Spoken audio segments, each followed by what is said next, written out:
آ گئی foreign currency کے reserves میں، بیرونی ملک کی جو کرنسی اس کے ذخائر میں، زر مبادلہ کے ذخائر جس کو ہم کہتے ہیں، اور ہمارے جو ذخائر تھے وہ 10.3 بلین ڈالرز پہ ہو گئے جب ہم آئے تھے. اور پچھلے 3 مہینوں میں اپریل میں اور جون میں ہم نے کوشش کی کہ ہم امپورٹ کم کریں. جون میں ہم کو کچھ کامیابی ہوئی، لوکل امپورٹ کم کر لیا ہم نے 15%، لیکن امپورٹ کم کر لیا ہم نے 15% نان انرجی کا، لیکن انرجی کی قیمتیں کیونکہ بہت بڑھ چکی تھیں اس لیے انرجی کا امپورٹ بہت تیزی سے بڑھا، اور پچھلے مہینے بھی 120% انرجی کا امپورٹ بڑھا، اور پچھلے مہینے 7.4 بلین ڈالرز کا امپورٹ ہوا تقریباً، جس میں سے 3.7 بلین ڈالرز جو تھے وہ انرجی کے تھے اور 3.7 بلین ڈالر دیگر چیزوں کے تھے. کچھ پیمنٹس اس کی کیش ہوتی ہیں اور کچھ ابھی تک ہو رہی ہیں کیونکہ وہ 1 مہینے کے ڈیفر پیمنٹ پہ ہوتا ہے. لیکن پھر ہم نے بہت سارے اقدامات لیے تھے. پچھلی حکومت کے زمانے میں یہ آپ کو پتہ ہے کہ وہ ایل سی مارجنز لگا دیے تھے. ایل سی مارجنز اس چیز کو بولتے ہیں کہ جس کو کوئی چیز خریدنی ہو تو بینک ایل سی دیتا ہے، اس کا مطلب ہے کہ بینک لیٹر آف کریڈٹ دے دیتا ہے، ایک بینک ایشورنس دیتا ہے بائرس کو کہ وہ بائر سیلرز کو کہ میں آپ کو پیسے دے دوں گا. ہم نے کہا کہ پورے کے پورے پیسے آپ کو بینک کے پاس رکھوانے ہوں گے اس سے پہلے کہ آپ بینک سے وہ لیٹر لیں. تو ان چیزوں سے لیکن کوئی خاطر خواہ فرق نہیں پڑا. لیکن پھر ہم نے یہ کیا کہ بہت ساری چیزوں کی ہم نے پابندی لگائی. مثال کے طور پہ جس پہ ہم کو فائدہ ہوا ہے کچھ چیزوں پہ اور کچھ چیزوں پہ نہیں ہوا، میں آپ کو ایڈمٹ کرتا ہوں. گاڑیاں جو ہم نے کہیں کہ ملک سے باہر بنی ہوئی تیار گاڑیاں نہیں خریدیں گے تو اس سے ہم کو بچت ہوئی ہے. موبائل فون کو ہم نے روک لیا، اور جو یہاں پہ گاڑیاں بنتی ہیں اور یہاں پہ جو موبائل فون بنتے ہیں اس کو ہم نے کچھ دنوں تک بریک لگایا، اور اس کے بعد ہم نے ان کو تقریباً آدھی اسپیڈ پہ آنے دے رہے ہیں. اسی طرح ہم نے فریجز وغیرہ کے اوپر بھی تقریباً اسپیڈ تھوڑی کم کر دی ہے. تو یہ جب سارے، اور ہم نے یہ کہا کہ $5 لاکھ کے اوپر، اور اب ہم نے کہا کہ $1 لاکھ کے اوپر کوئی ایل سی کھلتی ہے تو اسٹیٹ بینک سے پرمیشن لیں، جو اسٹیٹ بینک دے دیتی ہے عموماً پرمیشن، لیکن اس میں کچھ 2 4 8 10 دن کی تاخیر ہوتی ہے جو کہ جس سے ہمارے ان کو امپورٹ تھوڑی سی کم ہو جاتی ہے. تو یہ سب اقدامات جو کیے تو اللہ تعالیٰ کی مہربانی سے جولائی کے مہینے میں اس کے بڑے ثمر آئے ہیں، اور 18 تاریخ تک یعنی 2 دن پہلے تک صرف 2.6 بلین ڈالر کی امپورٹ ہوئی تھی، صرف 2.609 بلینز ٹو بی ایگزیکٹ، جو کہ اب یہ انڈیکیٹ کر رہی ہے کہ 5.5 بلین سے زیادہ پورے مہینے میں امپورٹ نہیں ہوگی. تو پچھلے مہینے میں 7.5 بلین کی تھی تقریباً، اس مہینے 5.5 بلین کی، تو 2 بلین کی ہم امپورٹ کم کر لیں گے. پچھلے مہینے 2 بلین سے زیادہ کا کرنٹ اکاؤنٹ ڈیفیسٹ نہیں آئے گا، وہ حساب نہیں ہوا ابھی. تو بیسکلی اس حساب سے تو کرنٹ اکاؤنٹ ڈیفیسٹ کچھ بھی نہیں ہوگا، لیکن تھوڑا سا تو اوبویسلی ہوگا. تو ہم جو بیسکلی کوشش کر رہے ہیں وہ یہ کر رہے ہیں کہ امپورٹ کو ایکسپورٹ اور ریمیٹنس کے تقریباً برابر کر لیں، کیونکہ ہمارے پاس نہ کرنسی کے ذخائر میں گنجائش ہے جس کو ہم کہتے ہیں جو فورن کرنسی ریزروز، نہ اس ہیں فورن کرنسی ریزرو، نہ اس میں اتنی گنجائش ہے کہ اس کو ہم زیادہ کم کرنے کی وہ کر سکتے ہیں، نہ ہمارے پاس کوئی اور ایسا ریزروز ہیں. تو ہم یہ چاہ رہے ہیں کہ ہم اپنے جو امپورٹس ہے، امپورٹ اور ایکسپورٹ اور ریمیٹنس میں توازن لے کر آئیں. پچھلے سال جو کہ $48 ارب کا ٹریڈ ڈیفیسٹ تھا اور $17 ارب کا کرنٹ اکاؤنٹ ڈیفیسٹ تھا، یہ پاکستان اس کا متحمل نہیں ہے، تو وہ ہم نے کر لیا ہے. جو خوشی کی بات ہے، جو خوشائن بات ہے، جو بھروسے کی بات ہے، جو اچھی بات ہے، وہ یہ ہے کہ اس مہینے سے، جولائی کے مہینے سے جو ہم نے اقدامات کیے ہیں اس کا ثمر آیا ہے. اور جیسے میں نے آپ کے سامنے گزارش کی کہ صرف 2.6 بلین ڈالر کی امپورٹ ہوئی 18 دن میں، اور اب 5.5 بلین کے اوپر امپورٹ نہیں ہوگی. اس پہلے جو 18 دن کے اندر صرف $700 ملین کی امپورٹ ہوئی ہے تیل کی، ایندھن کے تیل کی، انرجی کی، اور $2 بلین تقریباً جو ہے وہ دیگر چیزوں کی امپورٹ ہوئی ہے. تو اس بار ہم کو کمی آئی ہے، وہ انرجی میں بھی آئی ہے. انرجی میں کیوں کمی آئی ہے؟ کیونکہ ایک زمانے میں ہم ڈیزل پہ ڈسکاؤنٹ دے رہے تھے اور ڈیزل سبسڈی پہ بیچ رہے تھے، تو لوگ 70 روپے کا ڈسکاؤنٹ دے رہے تھے، تو انہوں نے کافی ہولڈ کر لیا، کافی جمع کر لیا، ذخیرہ کر لیا، رکھ لیا. بہت سارے ڈیلرز نے، پیٹرول پمپوں نے، دیگر لوگوں نے لاکھ گیلن تک رکھا ہوا تھا، تو جب پرائز بڑھی تو ان کو 70 لاکھ 50 لاکھ روپے کا فائدہ ہوا ہے۔ عموماً پاکستان میں 6 7 8 دن کا ڈیزل ہوتا ہے، آج پاکستان میں 60 دن کا ڈیزل ہے۔ تو اب ڈیزل کی امپورٹ پاکستان میں ظاہر ہے کہ اگلے سال کم ہوگی، اس اگلے مہینے کم ہوگی، معاف کیجیے گا، کیونکہ آپ کے پاس اتنا ڈیزل رکھا ہوا ہے۔ اور جو پچھلی مرتبہ پرائم منسٹر صاحب نے پرائز کم کی تھی 40 روپے، تو ظاہر ہے ان لوگوں کو مار بھی لگی ہے، تو اب وہ مارکیٹ میں مال آ گیا ہے۔ تو اب جو ہے وہ ڈیزل کی امپورٹ بھی اتنی نہیں ہوگی اس مہینے، مجھے لگتا ہے غالباً، اور ایندھن کی ٹوٹل امپورٹ کم ہوگی، تو اس مہینے بھی ہم کو امپورٹ کم لگ رہی ہے، کیونکہ تھوڑی سی پرائز بھی ماڈریٹ ہوئی تھی، 120 سے 100 بھی، 95 بھی آیا تھا، پھر واپس 105 106 ہوا ہے۔ لیکن کیونکہ پرائز بھی ماڈریٹ ہوئی ہے تو ہم سمجھتے ہیں کہ انرجی کی امپورٹ بھی کم ہو جائے گی، اور نان انرجی کی امپورٹ تو میں نے آپ سے گزارش کی ہے کہ ہم کم کر ہی رہے ہیں، اور ہم نے جو ریسٹرکشنز لگائی ہیں اس سے اور بھی کم ہوئی ہیں۔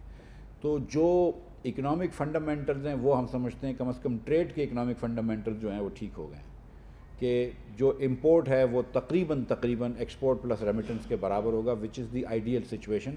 تھوڑا سا اگر کرنٹ اکاؤنٹ ڈیفیسٹ ہو تو وہ اچھی بات ہے، کیونکہ growing country, developing country needs a little current account deficit, which means کہ فارن سیونگز پاکستان میں آ رہی ہیں اور انویسٹ ہو رہی ہیں، تو تھوڑا سا کرنٹ اکاؤنٹ ڈیفیسٹ برا نہیں ہے، وہ ہم فائنینس بھی کر سکتے ہیں۔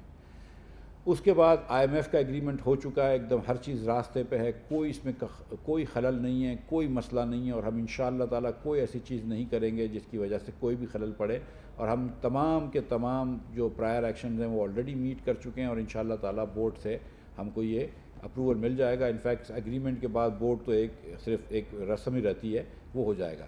جب IMF کا ایگریمنٹ ہو گیا تو ورلڈ بینک اور ایشین ڈیولپمنٹ بینک کی فائنینسنگ بھی کھل گئی ہے انشاءاللہ، اور وہ پیسے بھی آنا شروع ہو جائیں گے۔ کچھ بڑے پیسے ہیں، جیسے رائز اور اسپیس کے 2 بڑے پروجیکٹس ہیں ورلڈ بینک کے ساتھ، 400 ملین اور 600 ملین کے۔ تو 600 ملین کا پروجیکٹ ہے، اس کو 1 to 1 میچ کرا ہوا ہے ایشین انفراسٹرکچر انویسٹمنٹ بینک نے، تو 600 وہاں سے بھی آ جائیں گے ملین ڈالرز، اور ساتھ ایک اور پروجیکٹ کے اندر، ایشین ڈیولپمنٹ بینک کے پروجیکٹ کے اندر ادھر سے بھی پیسے آئیں گے، تو اس کو میچ کرا ہوا ہے کورین گورنمنٹ نے، تو ادھر سے بھی کچھ پیسے آئیں گے۔ تو ہم کو ورلڈ بینک اور ایشین ڈیولپمنٹ بینک کا جو ہے مسئلہ اب ختم ہو گیا ہے، تو اس پہ محنت کی ضرورت رہ گئی ہے، کام کی ضرورت رہ گئی ہے، لیکن کوئی رکاوٹ نہیں ہے۔ IMF نے یہ کہا تھا کہ 4 بلین کی فنڈنگ کا گیپ ہے ورلڈ بینک اور ایشین ڈیولپمنٹ بینک گننے کے بعد بھی، تو اس فنڈنگ کا کیا کریں گے، تو میں پہلے بھی گزارش کر چکا ہوں، آپ کے سامنے پھر گزارش کر دیتا ہوں کہ ایک دوست ملک نے ہم کو 1.2 بلین ڈالر کی آئل فائنینسنگ کا کہا ہوا ہے۔ ہم کو اللہ تعالیٰ کی ذات سے بڑی قوی امید ہے کہ وہ چند دنوں کے اندر انشاءاللہ فائنلائز ہو جائے گی۔ 1.2 بلین ڈالر ہر مہینے ہیں جی، ایک دوست ملک کی میں کہتا ہوں، میں اس کے آگے نہیں بڑھتا ہوں، ہر مہینے 100 ملین۔ یہ دیکھیں آپ لوگ بڑے جید جرنلسٹ ہیں، بڑے عرصے سے کام کرتے ہیں، یہ 4 5 ممالک ہیں، آپ کو یہ پتہ بھی ہوتا ہے مہتاب بھائی کہ کون کون سے ملک ہیں، مجھے بھی آپ ایمبیرس نہ کریں، اور وہ وہ ان ملکوں کو ہی کہنے دینا جب وہ کرتے ہیں۔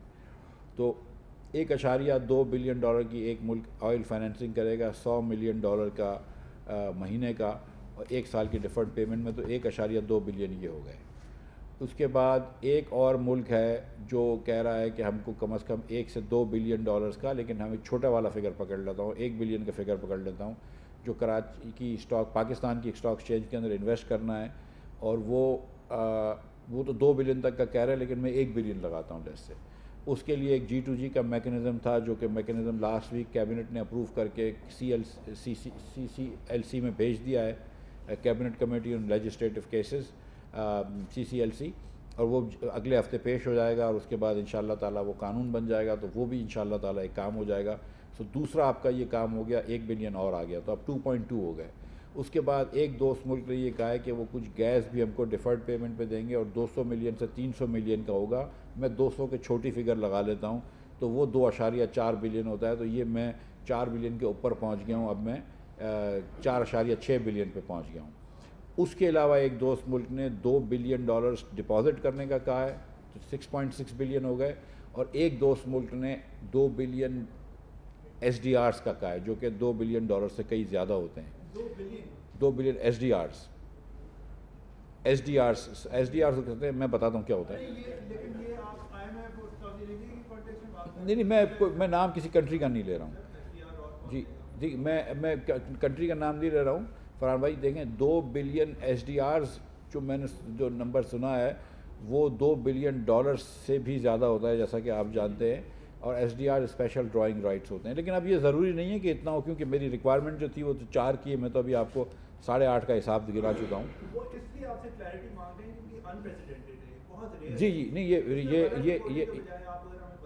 یہ اگر 2-3 دن پہلے شاید آئی ایم ایف والوں نے بھی یہ بات کی تھی کہ وہ انہوں نے بھی یہ بات بتائی ہے، اور آئی ایم ایف کی آلریڈی اس دوست ملک سے بات ہو گئی ہے اور وہ بات کر رہے ہیں. مجھے یہ نہیں پتا کہ اور کتنے ممالک یہ کر چکے ہیں، لیکن یہ مجھے پتہ ہے کہ یہ جو دوست ملک ہے یہ اس بات کے بارے میں سوچ رہا ہے کہ وہ ایس ڈی آرز جو ہے وہ آپ کو دے گا. اب وہ 2 بھی ہو سکتا ہے 1 بلین بھی ہو، لیکن میں نے آپ سے جو گزارش کری کہ میں آپ کو اب تک 8 بلین کا حساب دے چکا ہوں، جو اگلے سال اس سال رواں مالی سال میں مجھے مہیا ہوں گے. جو ایس ڈی آرز ہوں گے وہ دسمبر تک ہوں گے اگر ہوں گے تو، لیکن جو ڈیفرڈ پیمنٹس ہیں تیل کی وہ فی الفور ہو جائیں گی. اس کے بعد جو ڈپازٹس ہیں اور گیس کی ڈیفرڈ پیمنٹس ہیں وہ کچھ دنوں میں ہوں گی. شاید اس کا وزیر اعظم پاکستان کے دورے سے بھی منسلک ہو جائیں وہ. اور پھر جو انویسٹمنٹ ہے وہ صرف میرے G2G بل کے بارے میں رہ گیا تو وہ ہو سکتا ہے. اس کے علاوہ ہم 1-2 اور انویسٹمنٹس 1-2 دوست ملکوں کو بیچنے کا سوچ رہے ہیں G2G کے بیسس پہ. 2 چیزیں اور سوچ رہے ہیں، لیکن اس پہ بھی میں سمجھتا ہوں کہ $2 سے $3 بلین آئیں گے، لیکن ابھی میں اس پہ مزید تفصیل میں نہیں جا سکتا ہوں. ان میں انویسٹمنٹس میں یہ آپ کو بتا سکتا ہوں کہ بلوکی اور حویلی بہادر شاہ کے پاور پلانٹس کے بارے میں ہم سوچ رہے ہیں، اور اس کے علاوہ میں مزید نہیں بولتا ہوں. تو یہ ہم سوچ رہے ہیں. تو یہ چیز ہوئی. تو میں نے آپ کو ایک بات بتا دی، تھینک یو، کہ ہمارا فنڈنگ ریکوائرمنٹ پوری ہو گئی. دوسری میں نے آپ کو بتا دی کہ ہماری ٹریڈ جو ہے وہ بیلنس تقریباً ہو گئی ہے. امپورٹ جو ہے وہ اس مہینے ایکسپورٹ اور ریمیٹنس سے زیادہ نہیں ہے. اب میں آپ کو 2 اور باتیں بتانا چاہتا ہوں. ایک تو یہ جو ڈالر کی اڑان ہے یہ صرف پاکستانی روپے کے سامنے نہیں ہے، پوری دنیا کی کرنسی کے سامنے ہے. یہ 2 دن پہلے کی بات بتا رہا ہوں آپ کو. میں نے جب ٹویٹ بھی کیا تھا 3 دن پہلے، تو میں نے اس دن یہ لکھا تھا کہ پچھلے 1.5 مہینے میں روپیہ جو ہے وہ یورو کے اوپر اپریشیٹ کیا ہے، روپیہ جو ہے وہ برٹش پاؤنڈ سے اپریشیٹ کیا ہے، اور پچھلے 1.5 مہینے میں روپیہ جو ہے اس نے ین کے سامنے اپریشیٹ کیا ہے. لیکن ڈالر کے سامنے اس لیے گرا ہے کہ ڈالر سب کرنسیز کے سامنے بڑھ جائے.